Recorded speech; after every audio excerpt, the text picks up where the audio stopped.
வணக்கம். இன்னைக்கு காலையில எழுந்ததும் ஒரு சில வேலைகள்லாம் முடிச்சுட்டு, அப்புறம் என் கணவர் வந்து 7 மணிக்கு ஆஃபீஸ் போவாரு. அதனால அவருக்கு டிஃபன் செஞ்சு குடுக்கணும். அதுதான் அதனால தேங்காய் பால் எடுத்து, அப்புறம் வெல்லத்த காய்ச்சிட்டு, அத கலந்து வச்சுட்டேன். வச்சுட்டு ஆப்பம் செஞ்சு அவருக்கு குடுத்து அனுப்பிச்சுட்டு, அப்புறம் நாங்க வந்து வாக்கிங் போவோம். நான் வந்து எப்போவுமே மார்ச் மாதம் ஆனா வாக்கிங் ஆரம்பிச்சுருவேன். அது ரெய்னி சீசன் வர வரைக்கும் மொட்டை மாடியில தான் நடப்பேன் மோஸ்ட்லி. கன்டினியூ ஆகும். அப்புறம் ரெயின் வந்தா அப்படியே கட் ஆயிடும்.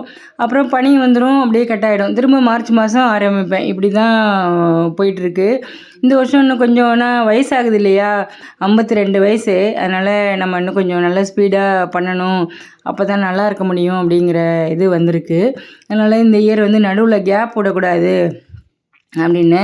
அதனால் சரி இன்றைக்கி எங்கள் ஸ்ட்ரீட்டில் நடப்போம், மாடிக்கு போவேன்னான்ட்டு ஸ்ட்ரீட்டில் நானும் எங்கள் எதிர் வீட்டு மாமியும் சேர்ந்து இப்படி கொஞ்சம் வாக்கிங் போனோம். கரெக்டாக 7 மணிக்கு என் கணவர் ஆஃபீஸ் போனோன்னே அப்படியே அங்கேருந்து நடந்து அப்படியே வந்தோம். இதுவும் நல்லா இருந்துச்சு. மொட்டை மாடியிலே வாக்கிங் போயிட்டு இந்த மாதிரி ஸ்ட்ரீட்டில் வாக்கிங் போனதும் காலையில் அவ்வளோ ரஷ் இல்லை. அதனால் போனதும் நல்லா தான் இருந்துச்சு.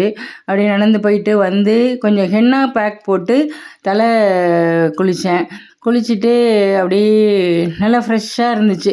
ஒரு 10 நிமிஷம் வீட்டில் உட்காந்துருந்தேன். ரெஸ்ட் எடுத்துகிட்டு அப்புறம்தான் நடந்தேன். நடந்து நல்லா ஃப்ரெஷ்ஷாக நல்லாவே இருந்தது. இப்போ தான் ஹென்னா பேக் ஃபஸ்ட் டைம் போடுறேன். பார்ப்போம் எப்படி இருக்குது என்னன்னுட்டு. அது வந்து வசீகர வேதாங்கிற நிறுவனத்துலேருந்து வாங்கினேன். அது பார்ப்போம். அப்புறம் திரும்ப நான் வந்து ஆப்பம் ஊற்றி சாப்பிட்டேன். எங்கள் மாமியார்